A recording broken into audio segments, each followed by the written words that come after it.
Hello hi മുത്തുമണീസുകളെ, എല്ലാവർക്കും പുതിയൊരു വീഡിയോയിലേക്ക് സ്വാഗതം. അപ്പം ഇന്ന് എന്താണെന്നറിയില്ല, ഭയങ്കര ഒരു ടെൻഷൻ കേട്ടോ. ഒരു വിഷമം, ഒരു മനസ്സിനൊരു സന്തോഷമില്ലായ്ക. അപ്പം നമ്മൾ രാവിലെ തന്നെ നമ്മളെ കിച്ചണിലേക്ക് ഇറങ്ങിട്ടോ. അപ്പം നല്ല മഴ പെയ്യുന്നുണ്ട്. നമ്മൾ പുറത്തൊക്കെ എന്തോ സംഭവിച്ചണോ ഇല്ലയോ എന്നൊക്കെ ഒന്ന് നോക്കണം കേട്ടോ. നമ്മളങ്ങനെ വാതിൽ തുറന്ന് നമ്മളെ പുറകു വശമാണ് കേട്ടത്. നല്ല മഴ പെയ്യുന്നുണ്ട്.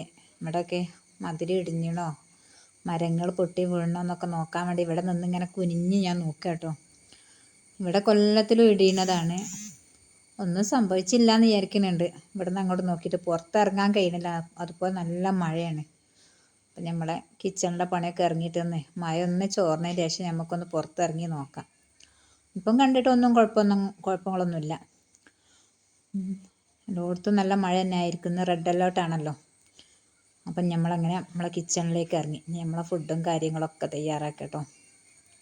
രാവിലെ നേരത്തെ എണീറ്റ് നമ്മൾ നിസ്കാരം കഴിഞ്ഞപ്പം തന്നെ ചായ കാച്ചി കുടിച്ചതാണ് കേട്ടോ.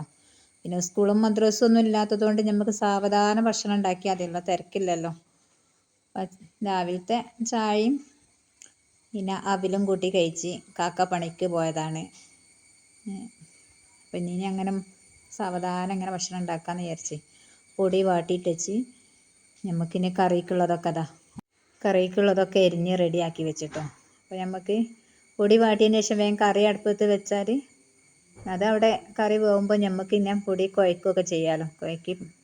കുഴച്ചിട്ട് നമുക്ക് പത്തിരി പരത്താം. അപ്പം അതിൻ്റെ ഇടയിലൂടെ നമ്മളെല്ലാ പണികളും ഒന്നിച്ചെടുക്കണം. എന്താണെന്നറിയില്ല, മനസ്സിനൊരു സുഖമല്ല, ഒരു വിഷമം, ഒരു സന്തോഷം വരണില്ല. അത് ചിലപ്പോൾ നാളെ ഇപ്പം മോനെ കാണിക്കാൻ പോകണം ഹോസ്പിറ്റലിൽ, അതിൻ്റെതാണോ എന്ന് എനിക്കിങ്ങനെ തോന്നുക. മോന് എന്താണെന്ന് പറഞ്ഞാൽ ഇപ്പം 15 ദിവസം കിട്ടണില്ല. മരുന്ന് കയറ്റി കഴിഞ്ഞ് 15 ദിവസം ആകുമ്പോഴത്തേനും പിന്നെയും കൗണ്ട് കുറയാണ്. ഇപ്പം നന്നായിട്ട് കൗണ്ട് കുറഞ്ഞാണ്. അവന് ഉമ്മയിലൊന്നായിട്ട് ഇങ്ങനെ പാടും കാര്യങ്ങളൊക്കെ വന്ന്. അപ്പോൾ നാളെ തന്നെ OP ഉള്ള ദിവസം നാളെ കാണിക്കാൻ പോകണം എന്ന് വിചാരിക്കുന്നുണ്ട്. എല്ലാവരും പ്രാർത്ഥന ഉൾപ്പെടുത്താം കേട്ടോ. അതിൻ്റെ ഒരു ടെൻഷന്.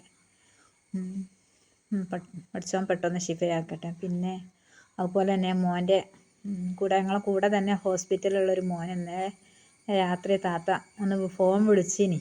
അപ്പോൾ ഫോൺ എടുക്കാൻ പറ്റില്ല, ഞാൻ ഉറങ്ങിപ്പോയിനി. പിന്നെ വോയിസ് കേട്ടപ്പോൾ ഭയങ്കര വിഷമം ആ മോൻ്റെ അവസ്ഥ കേട്ടപ്പോൾ. മോൻ്റെ ബോൺമാരോ റിസൾട്ട് വന്ന് അപ്പോൾ അതിന് മജ്ജ മാറ്റി വെക്കണമെന്ന് പറഞ്ഞ് അതുപോലെ അഡ്മിറ്റ് ആയിന്. അപ്പം അതിൻ്റെ ട്രീറ്റ്മെൻറ്റും കാര്യങ്ങളൊക്കെ തുടങ്ങിയെന്ന് പറഞ്ഞ്. അപ്പം പ്രത്യേകം എല്ലാവരും പ്രാർത്ഥന ഉൾപ്പെടുത്താം കേട്ടോ. അപ്പോൾ അതാത്ത എന്ത് വിഷമം ഉണ്ടെങ്കിലും നമ്മളങ്ങനെ വിളിക്കും. ആ മോനും അങ്ങനെ തന്നെ. മെച്ചിയെ താത്തനൊന്ന് വിളിച്ചു നോക്കി, താത്തൻ്റെ മോൻ എന്തായെന്ന് അറിയാൻ വേണ്ടിയിട്ട് അവൻ്റെ വിഷമം അറിയാൻ. ഇവർ രണ്ടാളും എപ്പോഴും ഹോസ്പിറ്റലിൽ അഡ്മിറ്റ് ആകുമ്പോൾ ഭയങ്കര കൂട്ടാണ്, രണ്ടാളും ആട്ടും ഇങ്ങോട്ടും. ആ മോനാണെങ്കിൽ ഒരു യത്തീം കുട്ടിയാണ്. പഠിച്ചോൻ പെട്ടെന്ന് ശിഫയാക്കി കൊടുക്കട്ടെ. ഇനിയിപ്പോൾ ഓൻ്റെ കാക്കൻ്റെ ഇത് മാറ്റി വെച്ച് ഇവനെയും വെക്കുക എന്നാണ് പറഞ്ഞത്. അതിൻ്റെ ട്രീറ്റ്മെൻറ്റും കാര്യങ്ങളൊക്കെ തുടങ്ങിയാണ്. പൈസയും കാര്യങ്ങളൊക്കെ നാട്ടിൽ നിന്ന് പിരിവിട്ടാണെന്നൊക്കെ പറഞ്ഞ് എല്ലാവരും ദ്വാരയിൽ ഉൾപ്പെടുത്താം കേട്ടോ. അത് കേട്ടപ്പോൾ ഭയങ്കര ഒരു ടെൻഷന്. ഞാനത് മോനോട് പറഞ്ഞില്ല, പറയുമ്പോൾ പിന്നെ മോനൊരു വിഷമാവുമല്ലോ എന്ന് വിചാരിച്ചിട്ട്. അപ്പം നമ്മൾ കറി അങ്ങനെ അടുപ്പത്ത് വെച്ച് അതവിടെ നിന്ന് അങ്ങനെ വേവട്ടെ. ഇനി നമുക്കൊന്ന് പൊടി കുഴക്കാം, നന്നായിട്ടൊന്ന് കുഴച്ചെടുക്കാം. നമ്മളിങ്ങനെ ഒറ്റയ്ക്ക് ഇങ്ങനെ ഓരോ പണികളിങ്ങനെ എടുത്തുകൊണ്ട് നിൽക്കുമ്പോൾ നമ്മളെ മനസ്സിൽ ഇങ്ങനത്തെ ഓരോ വിഷമങ്ങൾ ഇങ്ങനെ കയറി വരും. ഇന്ന് എനിക്കറിയില്ല, ഇന്ന് എന്തെന്നില്ലാത്തൊരു വിഷമവും ടെൻഷനും, മനസ്സിനൊരു സുഖം തന്നെ കിട്ടണില്ല. ഒരു സങ്കടം വരിക. നമുക്കൊന്ന് പൊട്ടിങ്ങോട്ട് കരഞ്ഞാലുണ്ടല്ലോ കുറേ സമാധാനം. ഇത് കരയാനും പറ്റൂല. അങ്ങനത്തെ ഒരു സിറ്റുവേഷനിൽ നിൽക്കണം ചില ദിവസങ്ങൾ. അങ്ങനെയാണ് നമ്മൾ ചില ദിവസം നല്ല സന്തോഷമാണ്. ഇന്നലെ രാത്രി വലിയവൻ വിളിച്ച് ഇങ്ങനെ പറഞ്ഞു, മെച്ചി അവനങ്ങനെ വേഗം കൊണ്ടുപോയി കാണിക്കണം, നിങ്ങളങ്ങനെ വെച്ചിരിക്കരുത്, വേറെ എവിടെയെങ്കിലും കൊണ്ടുപോയി കാണിക്കണം എന്നൊക്കെ. എവിടെ കൊണ്ടുപോയി കാണിക്കാൻ? നമുക്ക് കോഴിക്കോട് മെഡിക്കൽ കോളേജിൻ്റെ അപ്പുറം വേറെ എവിടെ ഇല്ലല്ലോ. പിന്നെ നമ്മൾ വിട്ട് നിൽക്കുന്നവർക്ക് അങ്ങനെ തോന്നും. അവർക്ക് പെട്ടെന്ന് ഇങ്ങനെ ഒരു അറിയാനാണ് എന്താ രോഗം എന്താ മനസ്സിലാവാത്തതുകൊണ്ട് അവർക്കൊരു വിഷമമാണ് അവർക്ക്. അപ്പോൾ ഓനങ്ങനെ വിളിച്ച് പറഞ്ഞപ്പോൾ ഓൻ്റെ വിഷമം ആലോചിച്ച് ഇങ്ങനെ നമ്മൾ ഓരോ പണി എടുക്കുമ്പോൾ ഉണ്ടാവുമല്ലോ, വെറുതെ ഇങ്ങനെ ഒറ്റയ്ക്കാകുമ്പോൾ ഉണ്ടാവുമല്ലോ, അങ്ങനെ ആലോചിച്ചിട്ടായിരിക്കും ഒരു ടെൻഷൻ. അപ്പോൾ നമ്മളെ പൊടിയും കാര്യങ്ങളൊക്കെ കുഴച്ച് കഴിഞ്ഞതാ നമ്മളിങ്ങനെ പത്തിരിക്കുള്ള ഉണ്ടാക്കി വെക്കുന്നുണ്ട്. നമുക്ക് പത്തിരിക്ക് ഇങ്ങനെ പരത്തണം. നമ്മളെ കറി അവിടെ ഇങ്ങനെ ആയിക്കൊണ്ടേയിരിക്കുന്നുണ്ട് കേട്ടോ. പിന്നെ മക്കളാണെങ്കിൽ ഇന്ന് മദ്രസ ഇല്ലാത്തതുകൊണ്ട് മോൻ എണീറ്റില്ല. വലിയോൻ എണീറ്റിന്. അവനവിടെ എന്തോ ഒരു പണിയിൽ എടുക്കുകയാണ്. മറ്റൊന്ന് ചില ദിവസം രാത്രി ഇങ്ങോട്ട് ഉറക്ക് വളരെ കുറവാണ്. ഇന്നലെ ഉറങ്ങിയത് തന്നെ കുറച്ച് നേരം വൈകിയാണ്. ഞാൻ ഉറങ്ങിപ്പോയി, ഓനെ അങ്ങനെ എണീറ്റെടുക്കും. ഇനിയിപ്പോൾ നാളെ ഹോസ്പിറ്റലിൽ പോയിട്ട് അതൊക്കെ ഒന്ന് ഡോക്ടറോട് പറയണം. അപ്പം ഇന്നിപ്പം നേരം വെളുത്തപ്പോൾ എണീക്കാൻ കുറച്ച് വൈകിന്. അപ്പം ഞാൻ അവിടെ ഉറങ്ങിക്കോട്ടെ, നല്ല മഴയാണല്ലോ. അപ്പോൾ ഞാൻ കുറച്ച് കഴിഞ്ഞിട്ട് അവൻ്റെ ഉറക്കമൊക്കെ കഴിഞ്ഞ് എണീറ്റ് എന്നിട്ടേ വിചാരിക്കാം. ചില ദിവസം തീരെ ഉറക്കം കിട്ടൂല അവന്. അപ്പം എല്ലാവരും പ്രാർത്ഥന ഉൾപ്പെടുത്തുക കേട്ടോ.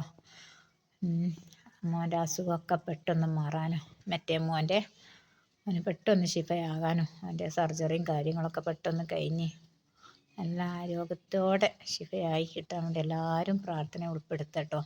അപ്പം നമ്മളങ്ങനെ പത്തിരി ഇങ്ങനെ പരത്തിക്കൊണ്ട് നിൽക്കുകയാണ്. നമ്മളെ വീഡിയോസൊക്കെ ആദ്യമായിട്ട് കാണുന്നവരൊക്കെ സപ്പോർട്ട് ചെയ്യാം. എന്താണെന്നറിയില്ല, മനസ്സിൽ വല്ലാത്ത സങ്കടമാകുമ്പോൾ ഇങ്ങനെ കണ്ണെന്ന് വെറുതെ വെള്ളം വരും കേട്ടോ.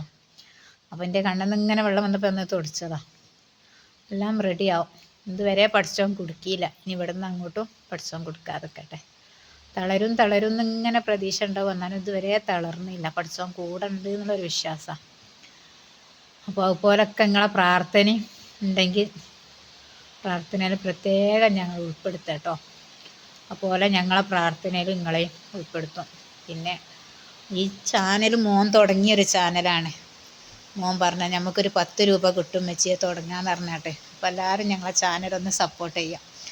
ഇപ്പോൾ എത്ര ഒരാൾ പണിക്ക് പോയാലൊന്നും ഒരു കഴിയാത്തൊരു കാലഘട്ടമാണല്ലോ. അതുപോലെ നമുക്കൊരു ഹോസ്പിറ്റൽ കേസ് ഉണ്ടെങ്കിൽ പറയും വേണ്ട, നല്ലൊരു സംഖ്യ തിന്നേണ്ട പൈസ നമ്മൾ ഹോസ്പിറ്റലിൽ കൊടുക്കല. എന്നാലും വേണ്ടിയില്ല, രോഗം ഇങ്ങോട്ട് മാറി കിട്ടുകയാണെങ്കിൽ അതാണല്ലോ നല്ലത്. ഏതായാലും ഒരുപാട് ആൾക്കാർ ഞങ്ങളെ സഹായിച്ചിട്ടുണ്ട്. ഹോസ്പിറ്റലിലൊക്കെ നിൽക്കുന്ന സമയത്തൊക്കെ നമ്മളെ കയ്യിൽ എത്ര ഉണ്ടായാലും നമുക്ക് തികയൂല. എന്നാലും ഒരുപാട് ആൾക്കാരെ സഹായം കൊണ്ട് ഇന്ന് വരെ ഞങ്ങൾ ഇതുവരെ എത്തിയത്. പിന്നെ നമുക്കിത് കുറച്ച് ചെറുപയർ വെള്ളത്തിൽ കിട്ടക്കട്ടെ കേട്ടോ. അത് കാക്കയ്ക്ക് ഇങ്ങനത്തെ ഒന്നും പറ്റൂല. എരിവും പുളിയൊന്നും പറ്റൂല, ചിക്കൻ കറിയൊന്നും പറ്റൂല. അപ്പോൾ നമുക്ക് ചെറുപയർ ഉപ്പേരിയാക്കി വെക്കാം. അത് കൂട്ടിയിട്ടാണ് കാക്ക കഴിക്കൽ. നമ്മളെ വീഡിയോ ഒക്കെ ഇഷ്ടപ്പെട്ടാൽ ലൈക്ക് ചെയ്യുക, ഷെയർ ചെയ്യുക, സബ്സ്ക്രൈബ് ചെയ്യുക. പിന്നെ നമ്മൾ പത്തിരി ഇങ്ങനെ ഓരോന്നായിട്ട് ചുട്ടുകൊണ്ടിരിക്കട്ടെ കേട്ടോ. പത്തിരി ചുട്ടുകൊണ്ടിരിക്കുകയാണ്. അപ്പോൾ നമ്മളെ പണികൾ അങ്ങനെ ഓരോന്നായിട്ട് കഴിയുന്നുണ്ട്. വീഡിയോ ഇഷ്ടപ്പെട്ടാൽ ലൈക്ക് ചെയ്യുക.